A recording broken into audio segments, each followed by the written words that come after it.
I'm in Philadelphia, where our Constitution was drafted and signed. It wasn't a perfect document. It allowed for the inhumanity of slavery and failed to guarantee women, and even men who didn't own property, the right to participate in the political process. But embedded in this document was a North Star that would guide future generations. A system of representative government, a democracy, through which we could better realize our highest ideals. Through civil war and bitter struggles, we improved this Constitution to include the voices of those who'd once been left out. And gradually, we made this country more just and more equal and more free. The one constitutional office elected by all of the people is the presidency. So at a minimum, we should expect a president to feel a sense of responsibility for the safety and welfare of all 330 million of us, regardless of what we look like, how we worship, who we love, how much money we have, or who we voted for. But we should also expect a president to be the custodian of this democracy. We should expect that regardless of ego, ambition, or political beliefs, the president will preserve, protect, and defend the freedoms and ideals that so many Americans marched for, went to jail for, fought for, and died for. I have sat in the Oval Office with both of the men who are running for president. I never expected that my successor would embrace my vision or continue my policies. I did hope, for the sake of our country, that Donald Trump might show some interest in taking the job seriously,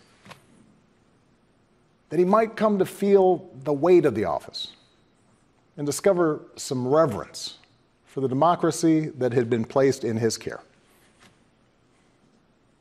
But he never did. For close to 4 years now, he has shown no interest in putting in the work, no interest in finding common ground, no interest in using the awesome power of his office to help anyone but himself and his friends. No interest in treating the presidency as anything but one more reality show that he can use to get the attention he craves.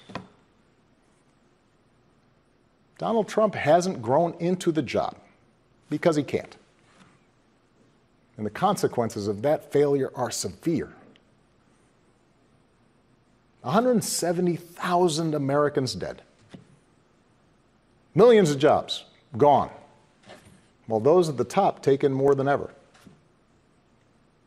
Our worst impulses unleashed, our proud reputation around the world badly diminished, and our democratic institutions threatened like never before. Now, I know that in times as polarized as these, most of you have already made up your mind. But maybe you're still not sure which candidate you'll vote for, or whether you'll vote at all. Maybe you're tired of the direction we're headed, but you can't see a better path yet, or you just don't know enough about the person who wants to lead us there. So let me tell you about my friend, Joe Biden. 12 years ago, when I began my search for a vice president, I didn't know I'd end up finding a brother. Joe and I come from different places, different generations, but what I quickly came to admire about Joe Biden is his resilience, born of too much struggle, his empathy, born of too much grief. Joe is a man who learned early on to treat every person he meets with respect and dignity, living by the words his parents taught him. No one's better than you, Joe, but you're better than nobody. That empathy, that decency, the belief that everybody counts, that's who Joe is. When he talks with someone who's lost her job, Joe remembers the night his father sat him down to say that he'd lost his. When Joe listens to a parent who's trying to hold it all together right now, he does it as a single dad who took the train back to Wilmington each and every night so he could tuck his kids into bed. When he meets with military families who've lost their hero, he does it as a kindred spirit, the parent of an American soldier, somebody whose faith has endured the hardest loss there is. For 8 years, Joe was the last one in the room whenever I faced a big decision. He made me a better president, and he's got the character and the experience to make us a better country. And in my friend Kamala Harris, he's chosen an ideal partner who is more than prepared for the job. Someone who knows what it's like to overcome barriers and who's made a career fighting to help others live out their own American dream. Along with the experience needed to get things done, Joe and Kamala have concrete policies that will turn their vision of a better, fairer, stronger country into reality. They will get this pandemic under control, like Joe did when he helped me manage H1N1 and prevent an Ebola outbreak from reaching our shores. They'll expand health care to more Americans, like Joe and I did 10 years ago, when he helped craft the Affordable Care Act and nail down the votes to make it the law. They'll rescue the economy, like Joe helped me do after the Great Recession. I asked him to manage the Recovery Act, which jump-started the longest stretch of job growth in history. And he sees this moment now, not as a chance to get back to where we were, but to make long overdue changes so that our economy actually makes life a little easier for everybody. Whether it's the waitress trying to raise a kid on her own, or the shift worker always on the edge of getting laid off, or the student figuring out how to pay for next semester's classes. Joe and Kamala will restore our standing in the world. And as we've learned from this pandemic, that matters. Joe knows the world, and the world knows him. He knows that our true strength comes from setting an example that the world wants to follow. A nation that stands with democracy, not dictators. A nation that can inspire and mobilize others to overcome threats like climate change and terrorism, poverty and disease. But more than anything, what I know about Joe, what I know about Kamala, is that they actually care about every American, and that they care deeply about this democracy. They believe that in a democracy, the right to vote is sacred, and we should be making it easier for people to cast their ballots, not harder. They believe that no one, including the president, is above the law, and that no public official, including the president, should use their office to enrich themselves or their supporters. They understand that in this democracy, the commander-in-chief does not use the men and women of our military who are willing to risk everything to protect our nation as political props to deploy against peaceful protesters on our own soil. They understand that political opponents aren't un-American just because they disagree with you. A free press isn't the enemy, but the way we hold officials accountable. That our ability to work together to solve big problems like a pandemic depend on a fidelity to facts and science and logic, and not just making stuff up. None of this should be controversial. These shouldn't be Republican principles or Democratic principles. They are American principles. But at this moment, this president and those who enable him have shown they don't believe in these things. Tonight, I'm asking you to believe in Joe and Kamala's ability to lead this country out of these dark times and build it back better. But here's the thing. No single American can fix this country alone. Not even a president. Democracy was never meant to be transactional. You give me your vote, I make everything better. It requires an active and informed citizenry. So I'm also asking you to believe in your own ability, to embrace your own responsibility as citizens, to make sure that the basic tenets of our democracy endure. Because that's what's at stake right now. Our democracy. Look, I understand why a lot of Americans are down on government. The way the rules have been set up and abused in Congress make it easier for special interests to stop progress than to make progress. Believe me, I know it. I understand why a white factory worker who's seen his wages cut or his job shipped overseas might feel like the government no longer looks out for him, and why a black mom might feel like it never looked out for her at all. I understand why a new immigrant might look around this country and wonder whether there's still a place for him here. Why a young person might look at politics right now, the circus of it all, the meanness and the lies and conspiracy theories, and think, what is the point? Well, here's the point. This president and those in power, those who benefit from keeping things the way they are counting on your cynicism. They know they can't win you over with their policies. So they're hoping to make it as hard as possible for you to vote and to convince you that your vote does not matter. That is how they win.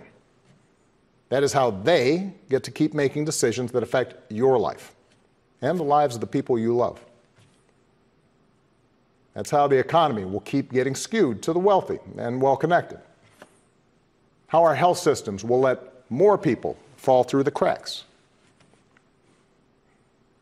That's how a democracy withers, until it's no democracy at all. And we cannot let that happen. Do not let them take away your power. Do not let them take away your democracy. Make a plan right now for how you are going to get involved and vote. Do it as early as you can and tell your family and friends how they can vote too. Do what Americans have done for over 2 centuries when faced with even tougher times than this. All those quiet heroes who found the courage to keep marching, keep pushing in the face of hardship and injustice. Last month, we lost a giant of American democracy in John Lewis. And some years ago, I sat down with John and a few remaining leaders of the early civil rights movement. One of them told me he never imagined he'd walk into the White House and see a president who looked like his grandson. And then he told me that he had looked it up. And it turned out that on the very day that I was born, he was marching into a jail cell, trying to end Jim Crow segregation in the South. What we do echoes through generations. Whatever our backgrounds, we are all the children of Americans who fought the good fight. Great-grandparents working in fire traps and sweatshops without rights or representation. Farmers losing their dreams to dust. Irish and Italians and Asians and Latinos told, go back where you come from. Jews and Catholics, Muslims and Sikhs made to feel suspect for the way they worshiped. Black Americans chained and whipped and hanged, spit on for trying to sit at lunch counters, beaten for trying to vote. If anyone had a right to believe that this democracy did not work and could not work, it was those Americans, our ancestors. They were on the receiving end of a democracy that had fallen short all their lives. They knew how far the daily reality of America strayed from the myth. And yet, instead of giving up, they joined together. And they said, somehow, some way, we are going to make this work. We are going to bring those words in our founding documents to life.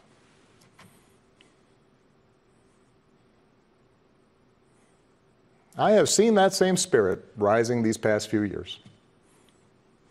Folks of every age and background who packed city centers and airports and rural roads so that families wouldn't be separated, so that another classroom wouldn't get shot up, so that our kids won't grow up on an uninhabitable planet.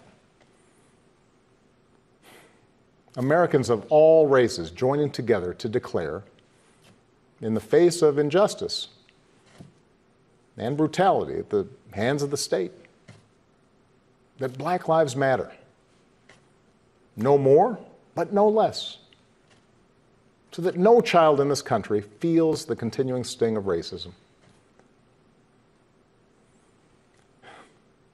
To the young people who led us this summer, telling us we need to be better,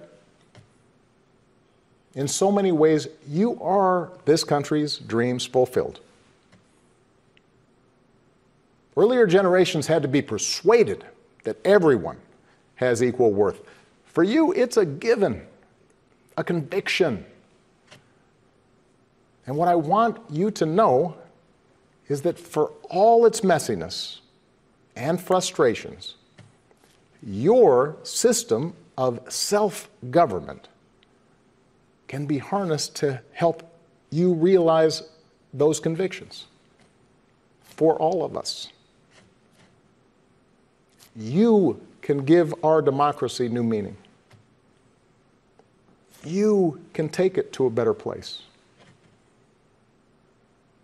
You're the missing ingredient. The ones who will decide whether or not America becomes the country that fully lives up to its creed. That work will continue long after this election. But any chance of success depends entirely on the outcome of this election. This administration has shown it will tear our democracy down if that's what it takes for them to win.